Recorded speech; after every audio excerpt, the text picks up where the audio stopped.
Greetings, ladies and gents. It's me again, and we are going to look at Sport by Paul Durcan. This is our third poem, and expect to hear a lot more from me. I'm going to put you guys in a Microsoft Teams class today. So I will continue to upload to Edmodo and I will continue to upload to my YouTube channel, but keep an eye on your emails so that we can be in more kind of hassle-free contact. I would really like to keep everything on one platform, but I'm only human. So bear with me, as they say. Anyway, Sport by Paul Durcan. We're going to treat this again with surgical precision. We just need to know enough about the poem to get a paragraph for our Leaving Cert essay. So let's get started. Okay, number one is what's the poem about? Oh, by the way, the reason I'm not using the little camera is because I was using it yesterday for third years and there was a time lapse on it. I don't know, I must have either a slow computer or I don't know, maybe a slow brain or something. But anyway, back to the important thing. What is the poem about? What's the story of the poem? So very briefly, the speaker in the poem is a young man who's in residential care in a psychiatric hospital in Dublin. They have in the psychiatric hospital, they have a Gaelic football team, and he has been selected as the goalkeeper. The team then travels to Mullingar to play against the team of another psychiatric hospital, the one in Mullingar. So it's a grueling game, but the Dublin team win due in no small part to the speaker's performance. So the speaker's father, with whom he has a very difficult relationship, has unexpectedly travelled the considerable distance to watch the game. He praises the speaker for doing a good job. The speaker reflects on how this rather pitiful event was the high point of achievement that he would ever attain in his father's eyes. So it's kind of like a heartbreaking story. From the beginning, it's kind of tragicomic in that it's kind of like, he's 21 years old, he's in residential care in a psychiatric hospital. He's playing this ridiculous GAA match against other psychiatric patients, and this is the pinnacle of his relationship with his father. So it is kind of grim. Okay, so let's look at stanza 1. So, there were not many fields in which you had hopes for me, but sport was one of them. On my 21st birthday, I was selected to play for Grange Gorman Mental Hospital in an away game against Mullingar Mental Hospital. I was a patient in B Wing. You drove all the way down, 50 miles, to Mullingar to stand on the sidelines and observe me. Okay, so in this first stanza, what's he doing? The speaker is describing the context, the background of the event that forms the whole story of the poem, really, which is the football match. So I just want us to note a couple of things. The first is the phrase "not many fields." That's got two meanings. So obviously it's field as in a Gaelic football game, but it's also field as in kind of like an area of expertise. So say, for example, English and history would be my fields of expertise. So essentially what he's saying there is that, the father has very low expectations of his son. Then the next thing that I want you to look at is the use of you and I. This is a poem where you have a speaker directly addressing somebody.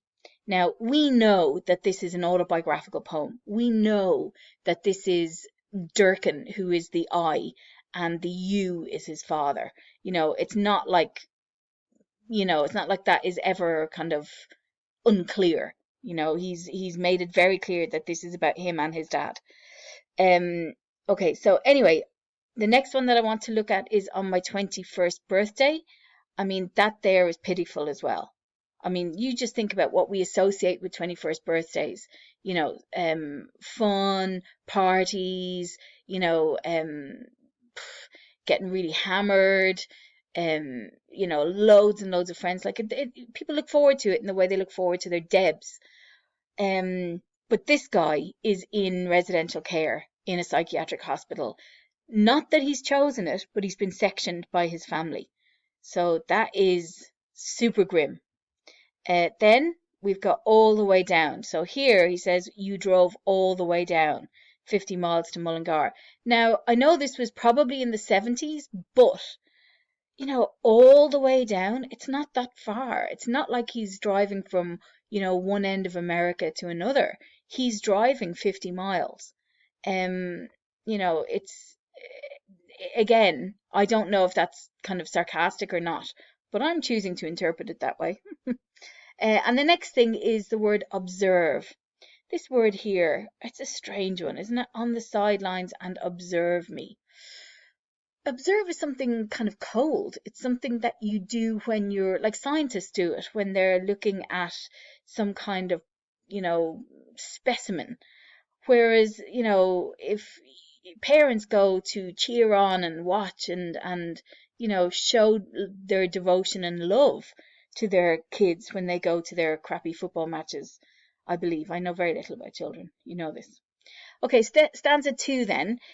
He is, in this stanza, he's expressing the emotional stakes that he's playing for, and he describes the opposing team. So, I was fearful I would let down not only my team, but you. It was Gaelic football. I was selected as goalkeeper.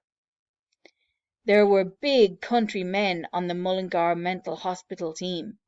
Men with gapped teeth, red faces, oily frizzy hair, bushy eyebrows. Their full forward line were over 6 foot tall, 15 stone in weight. All 3 of them, I was informed, cases of schizophrenia. Okay, so let's look at a couple of words there which are going to help us. The first one is fearful. So, the emotional stakes that he's playing for, he's afraid. He's afraid that he'd let down the team, but he'd also let down his father. I mean, that must be something that we can all relate to. Also, this tells us something about the emotional state, how vulnerable the speaker is, how Durkan is, how very kind of much he needs understanding and support and care and love. The next one then is lines 19 to 27. So 19 is from here. There were big country men on the Mullingar Mental Hospital team, men with gapped teeth, red faces, oily, frizzy hair, bushy eyebrows. Their full forward line were over 6 foot tall, 15 stone in weight. All 3 of them, I was informed, cases of schizophrenia. Like, this is very kind of like, it's dark humor. And when I talk about where I'm from in Wexford, and I talk about how the people are inbred and slack-jawed, and between 15 of them they might once have seen a book. I'm exaggerating for comedic effect, and that's what he's doing here. Even though he's in a psychiatric hospital, he's playing a fucking Gaelic football game on his 21st birthday. He can kind of see the humor in it. So it says a lot about his intelligence, I think. Well, I would say that. So anyway, I was informed is the next thing I want you to look at. Just like I was selected, not I was the goalkeeper. I heard. It was I was informed, I was selected. Now they're very passive ways of kind of expressing you becoming a goalkeeper or getting information. It's not that you're actively going out and doing it, it's that it is happening to you. So again, this underscores this notion of him being afraid and vulnerable. This stuff is happening to him, and he seems to have very little control over it. Something I can definitely relate to. Okay, so next one then is stanza 3. So the speaker in this one gives us details about one of the player patients on the other team who unmanned, shall we say, his best friend. And this might be a veiled reference to his father. Okay, so let's look at it. He says, there was a rumour that there was a centre half, there was a rumour that their centre half forward was an alcoholic solicitor who, in a lounge bar misunderstanding, had castrated his best friend, but that he had no memory of it. He had meant well, it was said. His best friend had to emigrate to Nigeria. Okay, so there's a rumour, we don't know if it's true or not, that their centre half forward was an alcoholic solicitor. So their centre half forward might be a veiled reference to his father, because the word solicitor here, his father worked in the law, so it could be an allusion, Allusion, to his father. And in a lounge bar misunderstanding, so in an argument in a lounge bar, he had castrated his best friend. Now, to castrate, as any of you who, you can see it here, this is one I want to look at. To castrate is to unman, or it's what you do to dogs if you don't want them to have puppies. It's what you do to boy dogs if you don't want them to be the father of puppies. You cut the nuts off. So, in this lounge bar, this guy, this alcoholic solicitor, had cut off the bollocks of his best friend, but he had no memory of it. Now, again, this might be a veiled reference, an allusion to his father and their relationship. It could be that when he says he had castrated his best friend, he's referring to how he feels, infantilized and, denigrated or kind of made to feel useless and worthless by his father. Okay, because it's an alcoholic solicitor who castrates his best friend. Could that be his father who unmans Paul Durcan? Okay, but he had no memory of it. Now, I don't know about you, but if I have arguments with people, sometimes I'm so angry at the time that I will say the most vile, horrible things, that will be really cutting and will really emotionally affect people. But I have no memory of doing it or saying it because I'm so angry at the time. Words are coming out, but I have very little comprehension of them or understanding of them. Could this be that his father has said something particularly cutting, see what I'm doing there, cutting, to his son, and that it was really unimportant to him, it didn't matter to him, he didn't really think of it, he didn't remember it. Maybe he had meant well, maybe he was giving his son a talking to, but it really hurt the son, so when we say have no memory of it, maybe the father said something really cutting and then didn't remember saying it, didn't understand the impact that it had on his son. It was so bad that the friend, for best friend Reed's son, had to emigrate. Now, he didn't emigrate to Nigeria literally, but Durcan did leave and he went to the UK for quite a long time. So this, for our purposes, it's not that important. But just if you want to, understand this poem, here is a kind of layer of sophisticated allusion. Okay, so the next one, stanza 4, is where the speaker describes the game itself, how he has performed, and the outcome of it. So, to my surprise, I did not flinch in the goals. I made 3 or 4 spectacular saves, driving full stretch to turn a certain goal round the corner, leaping high to tip another certain goal over the bar for a point. It was my knowing that you were standing on the sideline that gave me the necessary motivation, that will to die that is essential to sportsmen as to artists.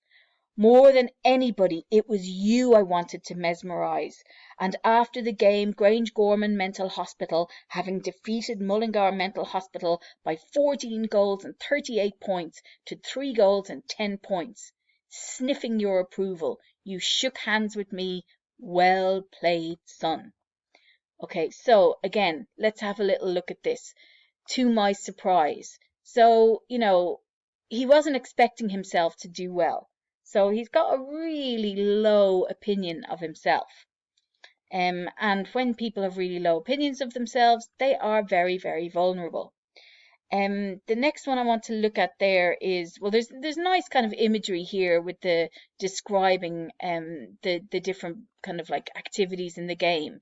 You know, diving to full stretch, sorry, leaping high. It's almost like one of those kind of nature poems talking about salmon or whatever. Anyway, next one I want to look at is the word motivation. You were standing on the sideline that gave me the necessary motivation. Now, that means that it wasn't he was doing really well, not just because he was trying, but because he had that extra little push, knowing that his kind of cold, aloof, austere father is sitting or sorry, standing on the sidelines watching him. Yeah, I mean that could either make or break, but in this case, it made. I wanted to mesmerize. It was you I wanted to mesmerize. Now, mesmerizing is kind of like hypnosis. It's quite an old-fashioned, archaic word for a form of hypnosis. And it means that you dazzle somebody, that you kind of like almost kind of take over their brains. And it's kind of like it's like he didn't just want to do well, he wanted to kind of like transform his image of himself in his father's eyes. The next one I want to look at is sniffing your approval. The word sniffing there, that's what dogs do. You know, when you're trying to, it's not that, okay, so if your son or daughter scored or was largely responsible for a fantastic victory in even the most minor kind of Saturday afternoon five-a-side games of sports ball games, if they were responsible for victory or contributed largely to the victory, you'd be running onto the pitch, you'd be picking them up, you'd be doing, throwing cartwheels with them, you'd be kind of like praising them to high heavens. And what happens here? Sniffing your approval. So again, approval, not joy, support, love, but approval. And he can only sniff it. It's not a very strong scent. And he's reduced to kind of being like a dog trying to find his father's approval. And it says here as well, you shook hands with me. Now, if I didn't get a hug when I'd done something good, I would be really pissed off. I'd be really angry, and really hurt. So, even the approval that he's got from his dad is titchy and kind of underwhelming. And this little phrase here at the end, this little bit of dialogue is important for our purposes. Well played, son. So what you can see here is that he's not saying you were great, son. He's commenting on the skill of the game that the son employed. He's saying your skills were good, son. So he's praising the skills. He's not praising the son. That breaks my heart. If I had a heart to break. And stanza 5 then, this is where the speaker is reflecting on the game that was played and its personal significance for him. So he says, I may not have been mesmeric, but I had not been mediocre. So that's a lovely little bit of alliteration there. So mesmeric, he didn't hypnotize people, but he hadn't been ordinary. He had been better than ordinary. Again, here we have something that is heartbreaking. In your eyes, I had achieved something at last. On my 21st birthday, I had played on a winning team, the Grangegorman Mental Hospital team. Jesus, that's just really sad. That the thing that you've done is so small and paltry. Anyway, seldom, if ever, again in your eyes was I to rise to these heights. That's just a really feckin' sad ending to this poem. But anyway, let's look at this here. The mesmeric bit again. Okay, he hadn't been, magical, but he hadn't also been mediocre. He hadn't also been ordinary. In line 58, so that's line 60, 59, 58. In your eyes, I had achieved something at last. God, if you look at yourself through the eyes of somebody you know doesn't really appreciate you, this is what you're going to see. In your eyes, I had achieved something at last. Ugh, that's so grudging. And then in your eyes is the bit, seldom if ever in your eyes, in your eyes. I kind of like the way that's repeated because it says to me that he knows on some level, deep down, somewhere, underneath all the pain, all the hurt, all the rejection, he knows that what he does has value. He knows that he has got something special about him. So he's only kind of like underachieving in the eyes of somebody who is cold, unemotional, austere, unloving, frigid. Okay, so what we want to now move on to is what's the poem really about. Okay, so the theme then is parenthood or the father-son relationship. Now, it's not the only theme, obviously, but it's the one that I want to focus on for our Leaving Cert essay. So if we have a look at this, so the title, even sport, it implies fun, unity, teamwork, even success. However, the theme of this poem belies the title. It's the opposite.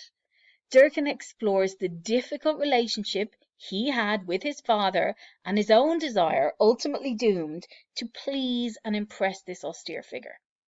In many ways, the match was not really between the two teams, okay? It was a metaphor, but between the father and son. While they may have experienced success on the day, winning the game and, expressing however crappily love, in the long run, both parties lost something crucially important in their relationship. They lost an opportunity to change the way they relate to each other. The father in particular, who has arguably a greater responsibility to make this relationship work, he lost out big time because their relationship never bettered after this. So it was a really lost opportunity. Okay, so next thing we want to look at is the third thing. How are these ideas expressed? What poetic techniques are used? Now, obviously, I've spoken about a little bit of alliteration. There's all kinds of, it's free verse. There's 1,000,001 different poetic techniques used. But I really just want to focus on one of them, and that is dialogue. So, the poem is confessional and autobiographical, and is written from the point of view of the speaker, Durkin, addressing his father. So immediately we have a dialogue being set up. We have two people in conversation with each other. Their relationship is fractured, possibly irreparably. So we know that, their relationship is in trouble and it might never recover. So the main cause of this is that the father is disappointed in the way that his son has turned out. The son is mentally ill, the son is effeminate, and the son is artistic. And the father wanted a stereotypical kind of son. He wanted a kind of stable, whatever that is, kind of butch, version of himself, really, is what the father wanted by the sounds of things. So when his son achieves success in the however pitiful game, the father responds with, "Well played, son." So this is 3 words. It's grudging, inadequate dialogue from the father, and it sums up the unqualified heartbreak that's at the center of the poem. The paucity of words that the father uses, it's only 3 words, mirror the paucity of love that the speaker feels. And this technique elicits, it brings out of the reader a powerful emotional response. Okay, so it's a really clever, really sharp technique. So how do we put all this together into a paragraph that's going to go into our Paul Durkin essay? Well, we do something like this. Ba-ba! Okay, so in sport, Durkin explores his fractured relationship with his father by relating an event that happened in his youth, a football match between the patients of his psychiatric hospital, Grangegorman Mental Hospital, and another in Mullingar. Unexpectedly, his father drove all the way down to see the game. The speaker, Durkan, is selected to be the goalkeeper and is fearful that he would let down not only my team, but you. The other team are big country men and were over 6 foot tall, 15 stone in weight. Just knowing his father is standing on the sideline gives Durkan the motivation he needs, and his effort is pivotal in his team's success. The two have a rare moment of emotional connection, made possible only because in your eyes I had achieved something at last. The father says, "Well played, son." This praise is heartbreakingly insufficient, in that it just about praises the skills he displayed and not the person. And Durkan reflects on how the two would seldom, if ever, better this experience. Durkan uses dialogue in a precise, sparing way, "Well played, son," to communicate the emotional deficit in this father-son relationship. Just as the father won't heap words of love and support on a son in desperate need, Durkan the poet is surgical in allowing the father only 3 words in a 348-line poem. Oh, that should be word poem. Sorry. It is devastatingly effective. Oh, I screwed up there. Sorry, lads. It should be 48 word, or 348 word, because I counted all the words. That's how big of a loser I am. Okay, so what do I want you to do? I want you to do the same thing. I want you to use this to model your answer or your paragraph on. Okay, now you can choose to copy this directly and memorize it if that's what you want to do. But remember, you're not going to be the only one who does that. And your exams are, what are they? They are corrected in sequence. So if one person in our class copies this and somebody else does the same thing, you're both going to get crap marks, because the examiner is going to know that you two were in the same class and all you did was copy down something that somebody else wrote. So put it into your own words. That's the safest thing. Okay, so again, if you have any questions, get in touch. You know what to do. You know the digits. You know you can contact me on Edmodo. You can contact me via email. But I am going to put you on to a Microsoft Teams group now. Okay, so Broaders out. Stay out of trouble. And for God's sake, don't get coronavirus. Love you. Bye.